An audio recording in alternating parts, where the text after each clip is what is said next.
Chapter 25, The Verdict. The core flared until sight itself became meaningless.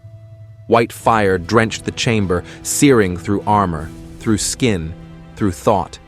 Mack's eyes burned behind his visor. Ace screamed.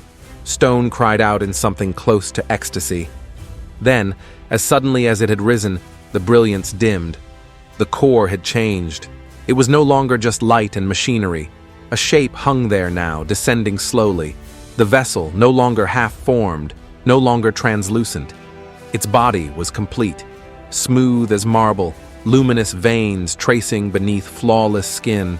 Its face eerily human yet unbearably alien. Its eyes blazed, twin suns staring down. It landed without sound, feet brushing the floor as though reality itself bent to hold it upright. The air grew heavier. The three soldiers stood isolated on their platforms, pulled close to the blazing heart, their every breath ragged under the pressure. And then the voice came. "The judgment is given." The vessel's gaze turned first to Stone. His body was already glowing with the shard's resonance, veins filled with silver fire. He trembled, swaying on his platform, hands clutching the burning relic to his chest. "You are mine," the voice thundered. Stone sobbed with joy. "Yes, yes, I am yours." The shard dissolved in his grip, its light flowing up his arm, threading through his body. His flesh burned, cracked, and reformed, streaks of brilliance crawling across his skin like rivers of molten glass. His scream shook the chamber, not pain, not fear, but rapture. His body straightened, his eyes turned pure white, his mouth stretched into a beatific smile. The platform beneath him disintegrated, its material absorbed into him. He hovered now, untethered, light streaming from his chest.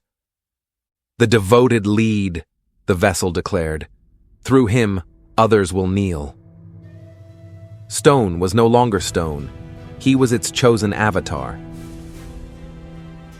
Mack roared, hammering his fists into the air, fury boiling over. "You bastard! You stole him! You hollowed him out!" The vessel turned to him.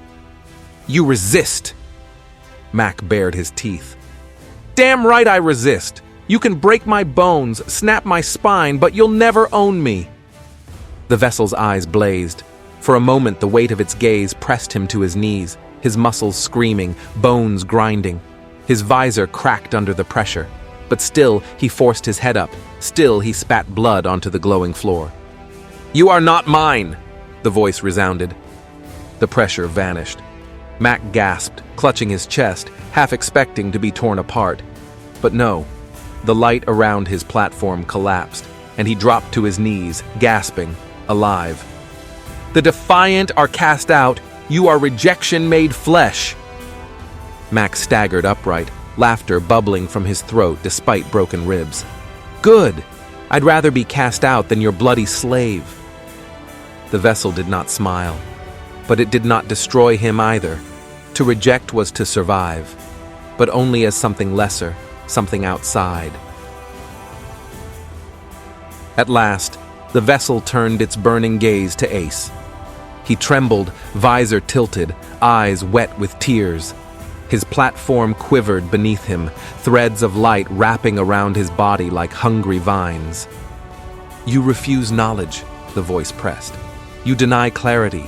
You are incomplete." Ace shook violently. "I don't want your clarity. I don't want to be dissolved into your patterns. I'd rather be broken and human than whole and nothing." The vessel tilted its head. "Unfinished, not mine. Not free. Between." The threads tightened, digging into his armor, searing into his flesh. Visions poured into him again, the machinery of stars, the collapse of galaxies, the certainty of fate. But this time, something faltered. He clung to his name, his voice breaking into a scream. "Ace! I'm Ace!" The light recoiled. The vessel's voice shifted, lower, deeper. "The uncertain endure. The bridge remains." His platform shattered, hurling him against the floor near Mack. He landed hard, coughing, armor sparking, body twitching from residual current. Mack dragged him up, steadying him, his hand tight on his shoulder.